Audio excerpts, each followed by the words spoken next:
Hello, awesome people. I hope you're having a great day today. Today we're going to look at the novel Blood Legacy by Michael A. Stackpole. It's the second book in the Blood of Kerensky trilogy, which tells the story of the Klan invasion.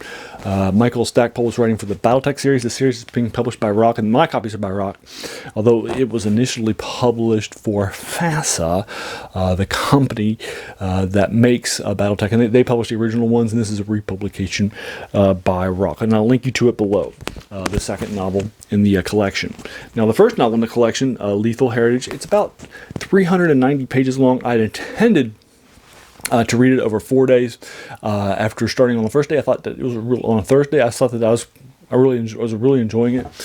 So I knocked out 110 pages rather than the 90 or 100 I was expecting. And then my dad called. I was hoping to get to 120 and maybe do it in 3 days instead of 4.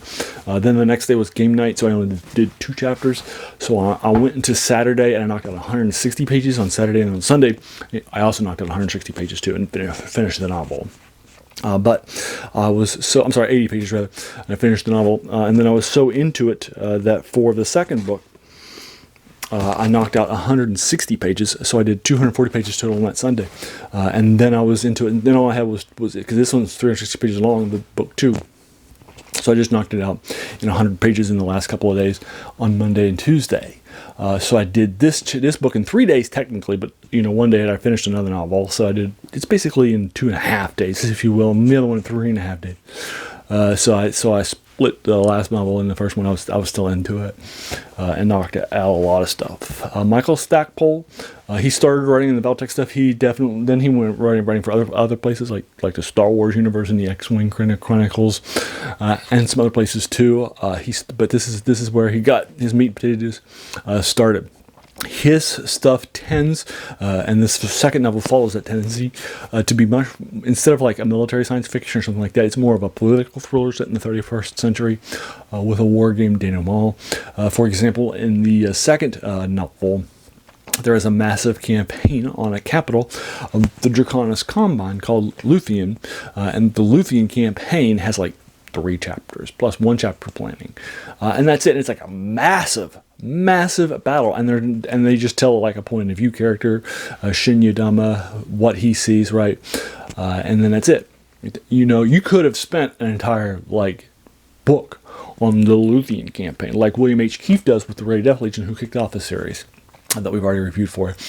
But it's really just the planning and the strategies and the back scenes maneuvering, right, and behind the scenes things and what's happening and stabbing people and back. It's much more of a political thriller than it is a traditional sort of a military science fiction like the series started out as. It still has military science fiction elements to it, but the combat scenes just are pretty quick by. I think that the person who's kicked off the series, William H. Keefe Jr., has better combat scenes, and his combat scenes will take like chapters long, right, to compare them to.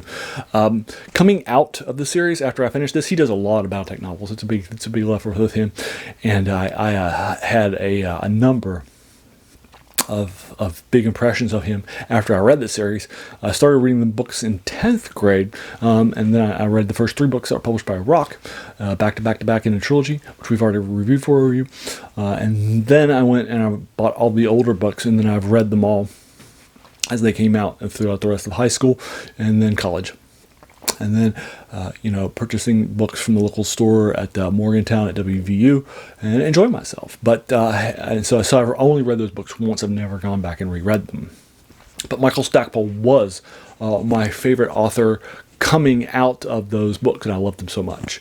But going back and rereading these with, coming back as a 45-year-old, which I think there's a lot of value to, coming back and rereading some of the things that you've read, which I do for this channel pretty frequently. He's my least favorite of the 4 authors I've read so far, of Robert N. Charette and William H. Keefe Jr. and Robert Thurston, which I've read at least 2 novels by all of those, and 3 in 2 cases. So the first 4 authors that published for this series, he's so far my least favorite. So I'm only going to give this book a 7 out of 10 because I feel like there's a lot of, it bites off more than it can chew in some places. But I definitely enjoyed it. It was definitely gripping, and a 7 out of 10 is not a bad place to be sitting at. If I had a novel published and it was reviewed at a 7 out of 10, I'd be pretty happy as an Abe, right? So I'm sure he's fine with my 7 out of 10. His significant other, and one of the people that he regularly puts his works out to, is an illustrator, Liz Danforth, who I actually have a BattleTech piece of art by. It was published in one of the Mercenary handbooks. So that's pretty cool. So she is also a big name in the art version aspects of this universe. Now, there's a lot of different IP for you to get your feet wet if you're interested in this. You have the original war game board game. You have a role-playing game that was put out too by FASA called Mech Warrior. You have a number of video games, and there was a card collectible game, but put out by Wizards of the Coast, no less. We have a collectible miniatures game that was put out by WizKids Games that hit goes with Mage Knight and HeroClix. And then we have, a Saturday morning cartoon and a BattleTech novel line with more than 100 novels. So there's a lot of different ways to interact with the BattleTech world and the BattleTech universe. And so I definitely enjoy it. We're here in the 31st century, and one of the key things that is happening is that we have colonized now in 1,000 years in the future thousands of systems and thousands of colonies throughout the world in this area called the inner sphere, and in the areas with less law, it's called the periphery. And so for about we have not met any intelligent alien life, so we've taken all of our issues and our best parts with us to the stars. We are no more or no less than who we are right now. It's very different, for example, than a federation, where we have grown ethically and morally over centuries, right? But here, we still have poor, we still have monarchs, we still have we still have wars and stabbings in the backs and weapons of mass destruction, and so forth.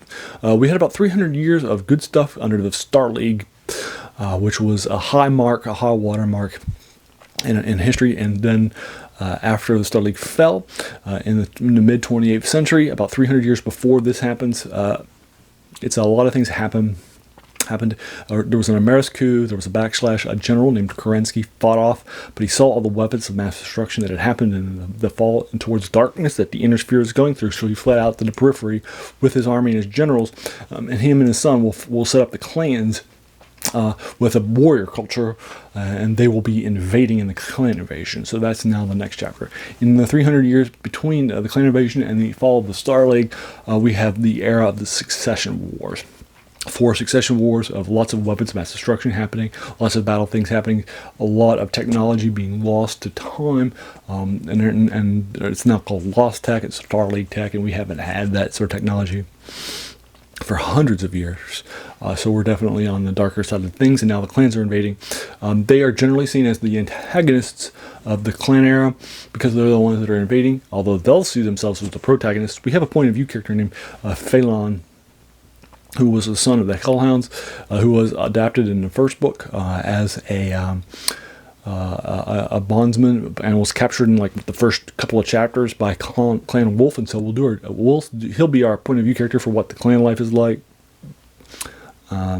But then everybody else are all on the side of the inner sphere against the clans. Now, all of the characters in this novel, with the exception of Shin Udama, who's one of our key representatives from the Draconis Combine, one of the 5 successor states that buy for stuff, are all scions, young scions that are introduced in this trilogy, and will be heavily introduced throughout the next few tons of books.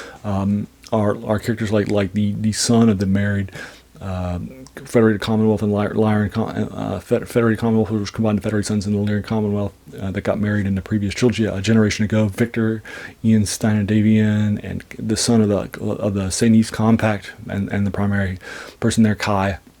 Our Liao, Sun Tzu is introduced here. He's the son of the compelled Confederation ruler Romano Liao, so he's the prince of that, and will be inheriting that. Hohiro Kurita, the firstborn son of Theodore Kurita, who was previously a main character in some other novels, and by Robert Anchoret, heir to the dragon, and he was born there too as a child. And so he's one of the main characters too. So the only one is Shin Udama. He's a Yakuza ally of Hohiro. He's the only one who's not a scion of like a major noble house or the mercenary unit, the Kellhounds, with Phelan. And that's it.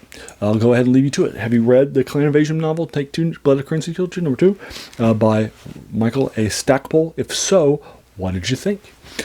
If you enjoyed this video, why not hit that subscribe button? There's going to be a lot more of these to follow up.